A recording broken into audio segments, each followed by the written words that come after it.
Hindi na.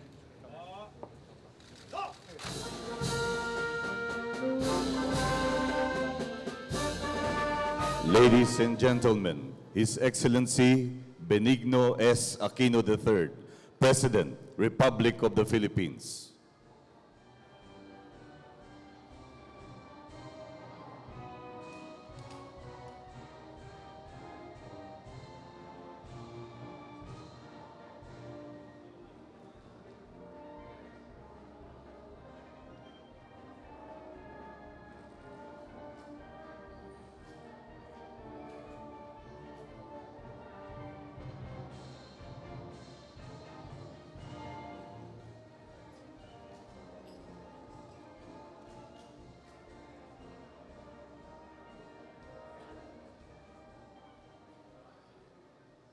Magandang umaga ho sa inyo lahat. Maupo tayo.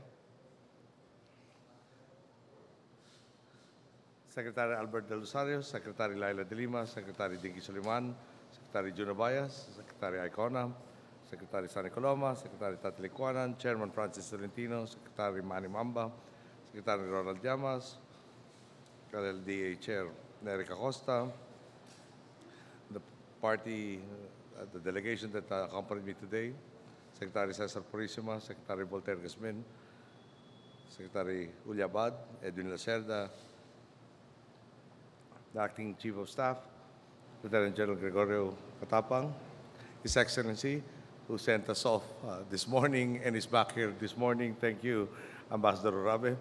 The Major Service Commanders, Lieutenant General Hernando Iriberi, Lieutenant General Jeffrey Delgado, Vice Admiral Jess Millan, Police Director General Alan Purisima, honored guests, fellow workers in government, mga minamahal ko pong kababayan, muli magandang umaga po. Nagbabalik po tayo matapos ang ating maikli, ngunit talagang makabuluhang pagbisita sa Japan. Tumungo po tayo roon na umaasang makakapag-uwi ng magagandang balita para sa ating mga kababayan. Hindi nga po tayo nabigo sa ating biyahe. Nakipagpulong po tayo sa kagalang-galang na Prime Minister Shinzo Abe at ibinilitan niya sa atin ang maraming positibong resulta ng reforma ang kanyang itinutulak sa bansang Japan. Ipinagbigay alam nga po ng punong ministro ang pag-alis ng Japan mula sa tinatawag na deflationary trap o ang pagbagal ng paglaki ng ekonomiya ng isang bansa. Ibig pong sabihin, kung tuloy-tuloy na muling sisigla ang pambansang ekonomiya ng Japan, lalo nilang mapapalakas ang iba't ibang sektor at industriyang may direktang pakinabang para sa ating pong sariling mamamayan. Unang-una riyan ang muling pagsusuri sa mga patakaran at pamantayan para sa pagtanggap ng mga dayuhang manggagawa, partikular na ang ating mga domestic workers, nurses, caregivers, para sa ilang stratehikong lugar sa kanilang pong bansa. Nangyayari ito sa panahong humaharap sa iba't ibang hamon ang populasyon ng Japan. Kakibat ito, binanggit niya ang plano ng Japan na isulong pa ang pagpapalakas sa gender empowerment. Kinilala niya ang ating mga natatanging ambag sa larangang ito at ang mga oportunidad na maaari pang buksan para sa ating mga kababayan. Narin din po ang pagpapatupad ng Japan ng mga pagsasanay na technical at vocational para lalong linangin ang kakayahan ng ating mga manggagawa sa pamamagitan ng mga apprenticeship program. Dagdag pa, narin ang lalong pagpapalakas sa turismo sa pagitan ng ating dalawang bansa. Nagpapasalamat nga tayo sa punong ministro para sa mga hakbang ng kanyang pamahalaang hinggil sa visa relaxation para sa mga kababayan nating nais bumisita sa bansang Hapon. Ang resulta po nito, mas malakas na ugnayang bubukal sa pagkakaunawaan at hangaring buksan ang mas maraming pinto ng oportunidad para sa kapwa Pilipino at Hapon sa pamamagitan ng sektor ng turismo. Naniniwala po tayo na ang matibay na infrastruktura ay sandigan ng mas malakas na ekonomiya. Kaya naman nagpaabot din tayo ng pasasalamat sa punong ministro para sa pag-aaral na isinagawa ng JICA upang paunlarin ang sistema ng transportasyon sa Kalakang, Maynila at mga karatig bayan. Dagdag pa rito, nangako ang Japan na gumawa ng mas detalyadong pag-aaral para tukuyin kung posible ang isang subway system para sa Kalakang, Maynila. Sa patuloy nga na pag-arangkada ng ating ekonomiya, hindi nga po maikakailang lalong lumalakas ang kumpiyansa ng mga mamumuhunan sa atin. Binanggit nga po ni Prime Minister Abe ang interes ng mga kumpanyang Hapon tulad ng mga nasa automotive industry na magsimula ng manufacturing or magparami ng manufacturing operations sa ating bansa. Naging positibo naman ang pagtanaw ng punong ministro sa balitang nalalapit ng isabatas, ang isang panukalang maghahatid ng oportunidad para sa mas malaking partisipasyon ng mga banyagang kumpanya sa ating banking industry. Ang konteksto po nito, mas sanay makipag-ugnayan ang mga kumpanyang Hapon sa mga bangko na galing sa kanilang bansa.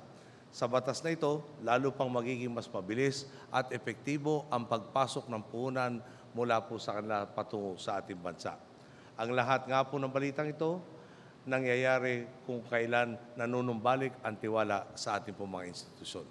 At abot-tanaw na ang kapayapaan sa Mindanao. Sa parehong pakikipagdialogo natin sa punong ministro sa Tokyo at pagpunta naman sa Hiroshima para sa komperensya ng JICA para lalong patatagin ang kapayapaan para sa Bangsamoro, ibinahagi natin kung paanong patuloy tayong nagsisikap. Muli, nagpapasalamat tayo sa kanilang mga ambag, hindi lang sa pakikiisa na isulong ang usaping pangkapayapaan, kung hindi maging ang pagpapatupad ng mga proyektong layong itaguyod ang kapayapaan at kolektibong pag-unlad ng Mindanao.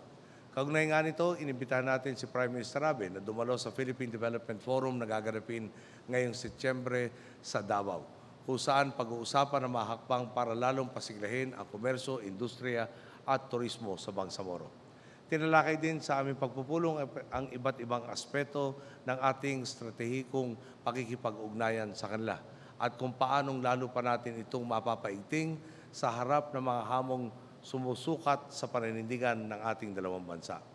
Nagpahiwatig nga po ng suportang punong ministro sa ating posisyon para sa mapayapang resolusyon sa mga usaping may kinalaman sa teritoryo, alinsunod sa international law at di paggamit ng puwersa.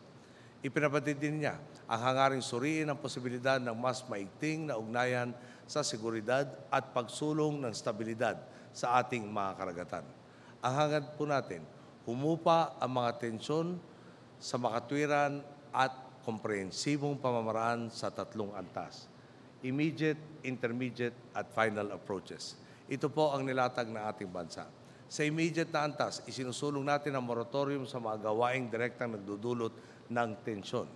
Sa intermediate naman, muli nating inilatag ang panawagan para sa buong pagpapatupad ng ASEAN-China Declaration of Conduct of Parties in the South China Sea or DOC, at ang agarang pagbubuo ng isang binding code of conduct o isang binding COC.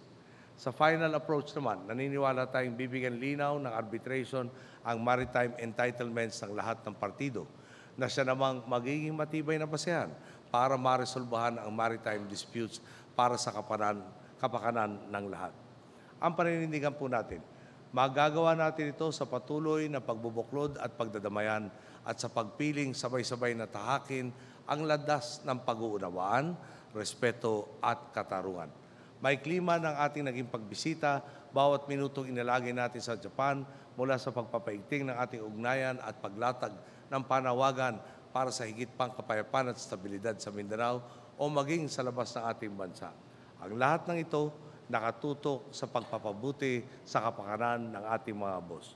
Tunay po, talagang napakasarap na makipagpulong sa ating mga strategic partners. Kitang-kita nga po natin ang positibong bunga ng ating pakikipag-ugnayan sa kanila. Sa ating pagbalik, keep natin ang mas maalam na paninindigang isulong ang interes at kapakanan ng mamamayang Pilipino sa kalakhang lipunan, sa ating rehiyon at maging sa mas malaking komunidad ng mga bansa. Muli po, magandang araw po sa inyo lahat at maraming salamat po.